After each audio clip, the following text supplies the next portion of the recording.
Andrea. It's midnight and I'm hot and sweaty. Welcome to my podcast.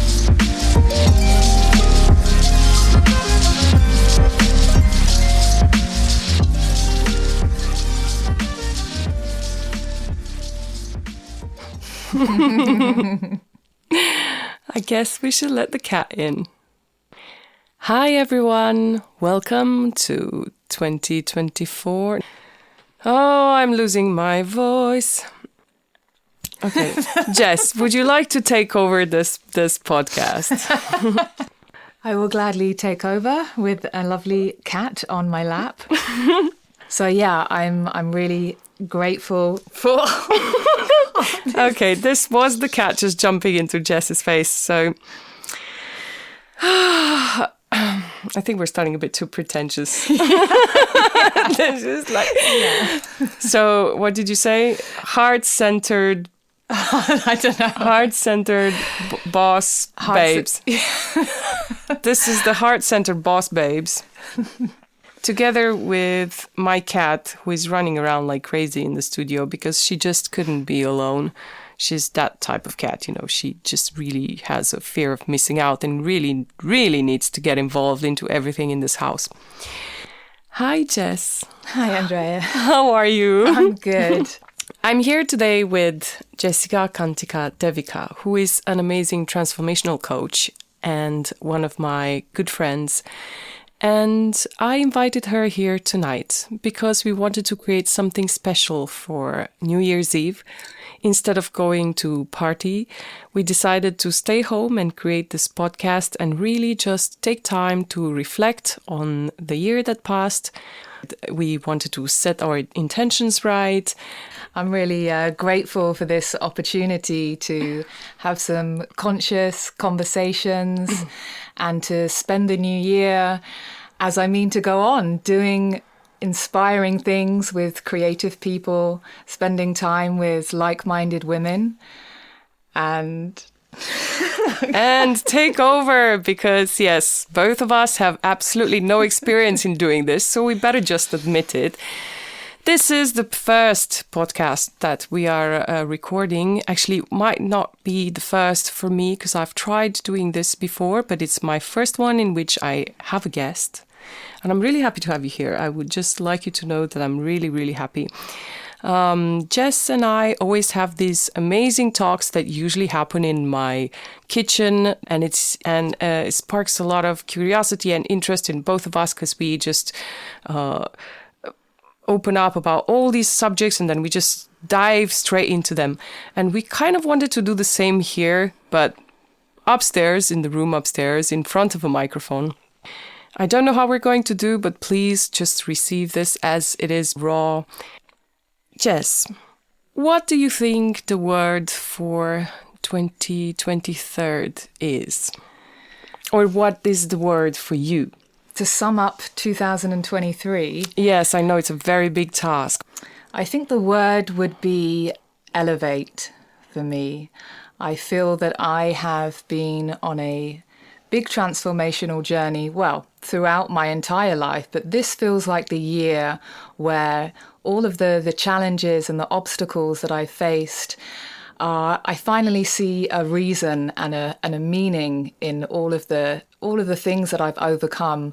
I've realized that I've got a lot of life experience and I've dealt with a lot of issues that I can now help other people with, which is one reason that I have been on a program to learn how to create my own transformational guide for people so that they can have a plan and a guide to overcome their problems and challenges and to elevate themselves into an upgraded version of themselves and to elevate into a more aligned path on their life that has purpose and meaning and has impact in the world.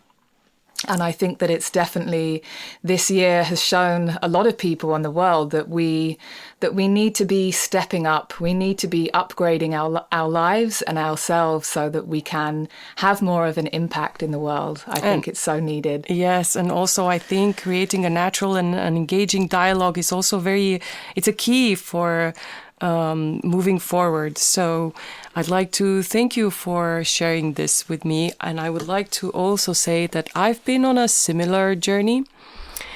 And the word for 2023 for me will be probably transformation. I feel like a lot has happened in 2023. A lot has happened for me and for my partner. I still am not able to process everything that happened in 2023, but I'm really looking forward to 2024. And I feel like I've been in a very deep, long sleep, and I just kind of had like an aha moment. And this ignited a transformation in me, and I'm now trying to follow this path and see where it takes me. Let's talk a little bit more about navigating change and embracing transformation.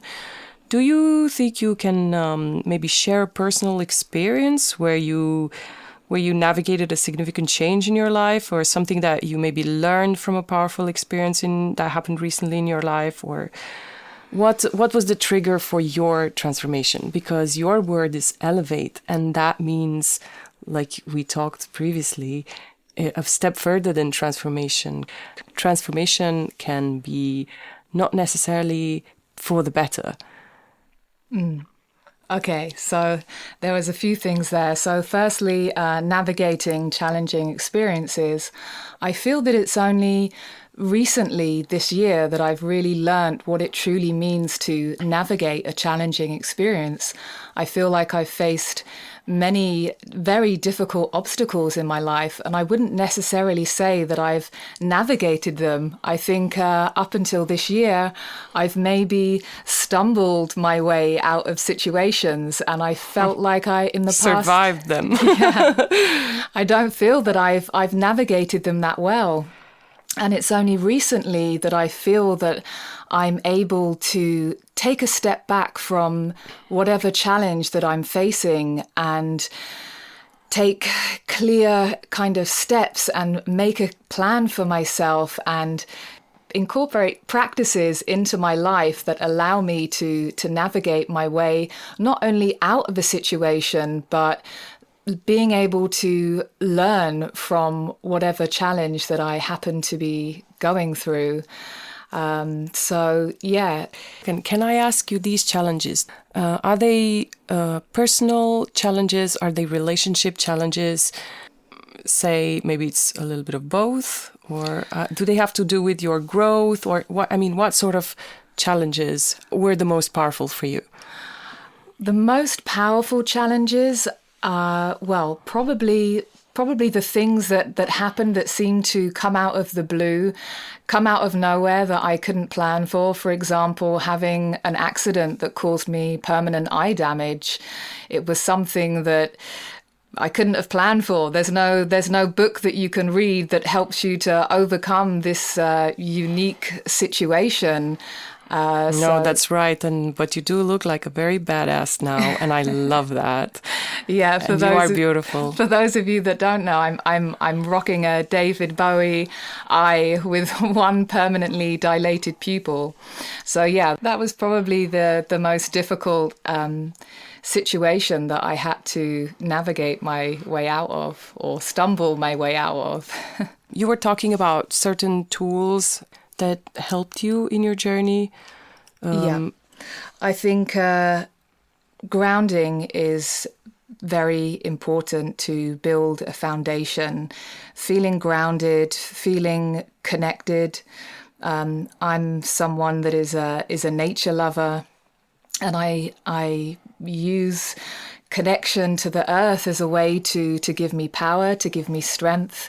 Spending time in nature, I feel, helps me to feel much more settled, help me to feel that sense of grounding.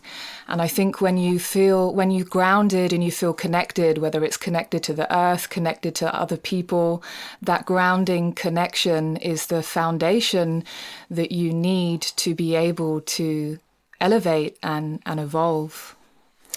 It's funny you say that. No, I love absolutely everything that you say, and I think you're totally right. It just reminded me of something very, well, a little bit strange, but I picked up a set of cards. There were some vendors around, and I bought some cards, like oracle cards. And I actually bought myself something called the Moon Witch Oracle. And I also got these cards for my friend, Monica, and the cards were with lots of plants, and I initially thought that it's just plants. Obviously, I was a bit superficial. As I went through them and just saw a lot of plants, I knew that she loved plants, and I was like, this is perfect for her. I'm going to gift this to her for Christmas. And I had to open them to look at them before I bought them, because I wanted to see if I liked them, because there were lots of cards there and it was impossible to choose from. So, yeah. I got the cards home and I was like, okay, I opened them now. So I have to like, we have to pick a card. And I went with my husband and I said to him, you pick a card.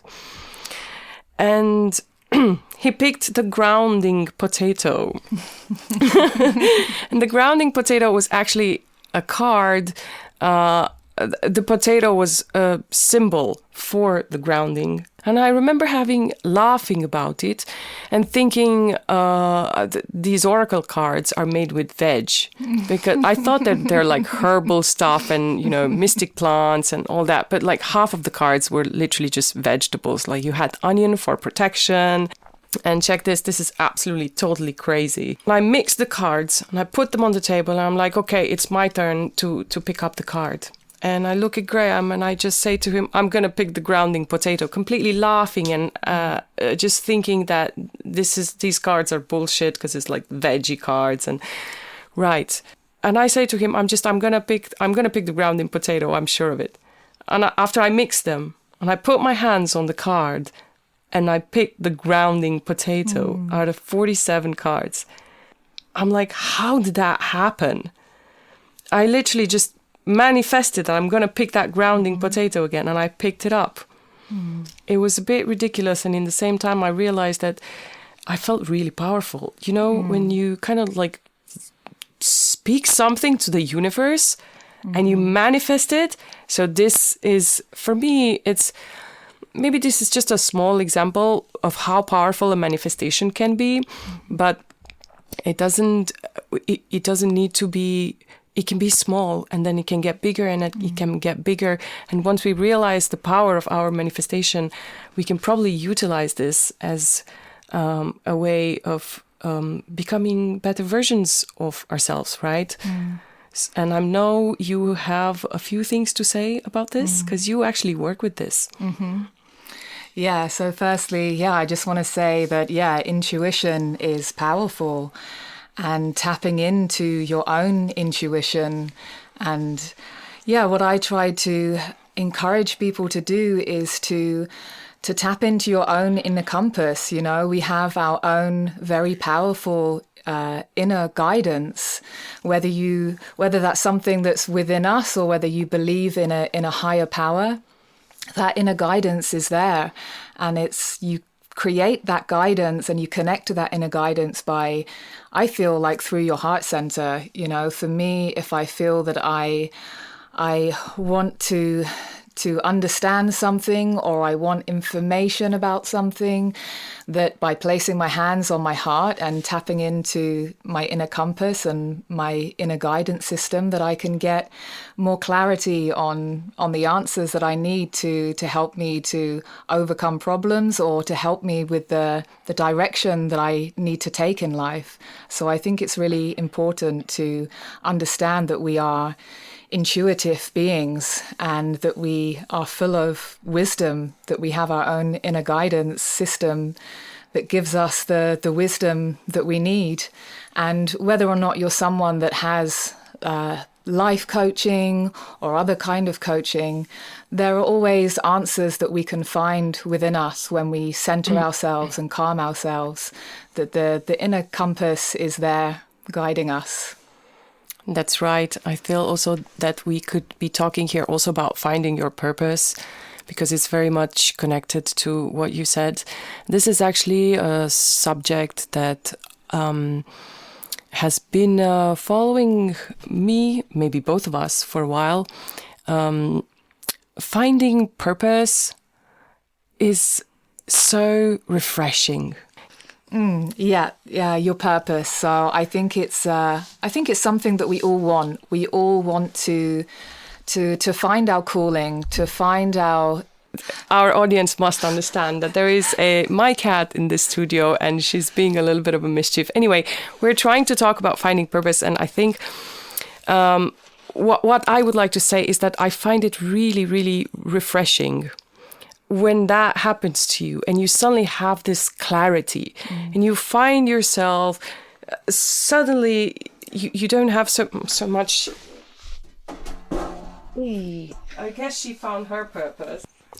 I feel like the moment when we find our purpose, I feel like we can't ignore it anymore. We absolutely must work with it. It's an interesting discussion here because we must not confuse the purpose with our goals, right? So, for example, when we say find your purpose, it's more like, how should we put it? Like a bigger mission in life, or how would you describe? Yeah, I think that your purpose is your inner calling. It's the reason that you're here in this physical incarnation. You know, we all have this individual blueprint of our life, and our purpose and our inner calling. It comes down to the things that we've experienced, the things that bring us joy and our passions, and the ways that we can utilize our passions and be of service to others. So I think our purpose is a combination of our passions, the things that bring us joy, and how we can then utilize them to share with other people and to help other people. And I think that's really what purpose and your inner calling is about. That's really well said. What do you think about creativity? Do you think that it plays an important part into our life? I think it plays a very important part. I think creative self-expression is what life is about. We are creative beings, and for me, I consider myself a highly creative person. I feel like I've got lots of artistic skills and yes, you do. Things I've seen you dancing, I've seen you singing, I've seen you do it all, and I can only say that I feel inspired every time that I've seen you do these things.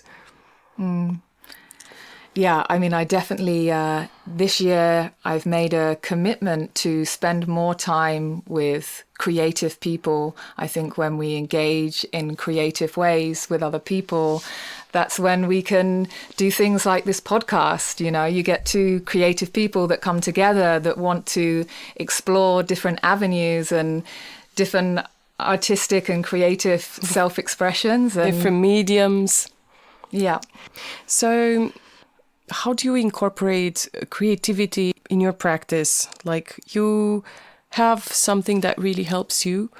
I can say, for me, for example, I've been doing for quite a while, I've been doing morning pages. I've read this book. It's probably a book that many, many people read, The Artist's Way by Julia Cameron. This is a book that gave me a tool, the perfect tool that I needed when I felt stuck, or when I felt that my creativity is blocked, or anyway, it's a great book with a lot of tools inside. What I got after A lot of exercises that you can do in this book. You are supposed to do these morning pages, write every morning, whatever crosses to your mind. You take a piece of paper and you just write. And if you don't know what to write, you're going to write, I don't know what to write. I'm thinking at all sorts of bullshit. You just put it out on the paper, and eventually this monologue that comes, your thoughts, eventually something is going to come out of there, and all your problems, all your insecurities and everything can go into here. And from that, you can rebuild your creativity. So I found that this tool was really, really a good tool for me. I know you do practice a lot of self-discipline and dancing. Can you share with us a little bit more about that? Yeah, so the ways that I have a creative practices, is through dance, it's through drawing, through art. I like making things. I feel that being creative, it's a way to tap into that, I guess, the spiritual part of us, that creative part of us. And being creative, it's just a way to step out of the mundane day-to-day things, or the important things. Even if you're a businesswoman, for example, that maybe has no need to do a drawing or a piece of art, these are the things that let our soul sing. It's very important that we have these ways to switch our mind off and connect us to the creative aspect of ourselves. Yes, I couldn't agree more. And I think it's important to do that even if we are not artists. Big misconception is that creativity just belongs to the artist. It belongs to us, to everyone as humans. And it's one of the things that make us authentic and that drives us. It's a driving force. It also allows us to enter the realms of imagination. And when we enter the realms of imagination and we start to be creative, it allows us to also do more thhave with our lives and play in those realms of creativity and imagination. I had my first heart-centered business when I was 23, and I was a professional hula hoop dancer, and I was teaching people to dance with a hula hoop. And this was just such a unique and creative thing to be doing, and such a creative way to earn a living. And that, for me, once I realized that I can make an income from teaching people to twirl a hoop, I realized that anything is really possible. And it just really opened me up to those imaginative realms that we can do and be anything in our lives. If we tap into our real power. Mm-hmm. Yes, definitely. Let's talk a bit about the power of connection. Connection has been something that's been very important in my life the past few months. I've been through a transformational program in a group container of like-minded women, and I felt this sense of connection that I've never felt before, coming together in a program with spiritual and creative women, and having that sense of community and connection, and being able to share ideas with each other, getting inspiration, having accountability and support from a group of women who we'd never met each other before. But now these women, we know that we're going to be in each other's lives for some amount of time. And so, building connection and creating communities with people it's something important, and it's something that I'm going to continue to do throughout 2024. Yes, amazing answer. Thank you for that. Can you share a personal story about a relationship that maybe profoundly impacted your personal or your professional growth? Yes, so the relationship that I would say that impacted me both in my professional and in my personal growth is my mentor at the moment, Christabel Zamore. I've been working with her for some time. I did my hoop dance teacher training with her about nearly 20 years ago now. She went on to become a breathwork facilitator, and now is a heart-centered business coach and teaches women how to have thriving heart-centered businesses. And when I met her, it was probably the first time. I was very young. I was in my early 20s, and it was the first time that I was really in awe of a woman that had such authentic positivity and a real radiance that was so captivating and really inspired me to want to become a better version of myself, as well as teaching me how to create businesses in creative things like teaching people to hoop dance. So she's definitely been very impactful in my life. And I think it's very important to find mentors that we connect with that help us to elevate. Here again with the word elevate.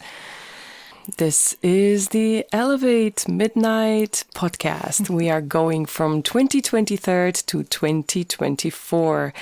Ahead of everyone, we are setting up our intentions. How about our intentions? Did you set up your intentions yet? Did you write what is it? Tell me. I want to know. What is your number one on your list? Something that I've incorporated into my goal setting and manifestation is commitments. I've never had this focus on commitments. So we have goals, which are the things that we're working towards. Then we have our inspired, actionable steps, the things that we do every day to help us to get to our goals. But I've also incorporated commitments. So commitments are the sacred vows that we make to ourselves that help us to keep the consistency that we need to be able to take those steps every day to achieve our goals. So I have many new commitments. Probably my number one commitment is to engage and be around creative and conscious people so that we can do inspiring things like this podcast. This is amazing. Talking about commitments. The to-do list. Let's talk about the to-do list for 2024 and setting our intentions. Right. So you said that the first one on your list is commitment. Yeah. I have a very, very similar one. Mine is consistency. This is a keyword for me. And probably will be for a long time a priority and top of my list, because this is one thing that I have been always struggling to. I have lots of ideas and lots of things that I want to create, and I take all these shortcuts to creating all these things, and I realize, I could do this, I could do this, I could do this, but then I realized, yes, you could do them all, but I actually just have to pick one and do that one consistently rather than spreading myself into a billion parts. But it's very hard to do that because we are, like you said, we are creative women, and I feel this urge to create. And to me, it comes in not just one way. Like you said, you do dancing, you do some singing. I like to write. Sometimes I like to dance. I like to do a lot of things, and I spread out. I spread my energy out. But it's not 100% healthy if you spread out your energy everywhere. And while it's good to work on a few, to have like a couple of projects that you're working on, I feel like for me it's been much more efficient if I kind of focus on one and I need to keep consistent so that I can, reach my goals, Yeah. rather than doing this and realizing that I failed because I wasn't consistent. So this is something that I need to work on, and this is top of my priority. What else is on your list? Let's see, bring it Well, I on. just What wanna about say- like some men, some guys, some relationships? Do we need men? Are we going to talk about them? Bring on the juice. I just want to quickly go back to what you were saying. Yeah, this dedication to being focused on like some particular task. But I also think that it is really important to do the things that we enjoy. So there's this concept of push and pull goals. I don't know if you've heard of this. No, please elaborate. So push goals are the things that we have to do in order to achieve a particular goal. And push goals are the things that don't have anything to do with achieving that particular goal, but they're the things that bring us that sense of joy or peace or harmony. So although you might have your particular goal, for me, my goal this year is creating an off-grid eco-retreat sanctuary where I can host live transformational events and retreats. Oh, wow, that sounds amazing. And I'm so- looking forward to this. So there's lots of very methodical steps that I need to take to achieve that goal. Doing something like a piece of artwork or singing a mantra or whatever it might be doesn't actually help me directly to achieve that main goal, but it's the things that brings me a sense of peace and happiness and joy. So I do feel that it is important to balance out those push and pull goals, doing the things that we have to do, but also taking the time so that we do the things that we love. Otherwise, we just get too caught up and focused in because things can become stressful or and hard work. unfocused. Yeah, we're unfocused with our energy. Right. Okay, but now you want to talk about the Yeah, I PC want to stuff. talk about everything with you. I want to bring out my friend. So, I want to know what you've been going through and how this has helped you in your transformational journey, because I know that you've been going through a lot.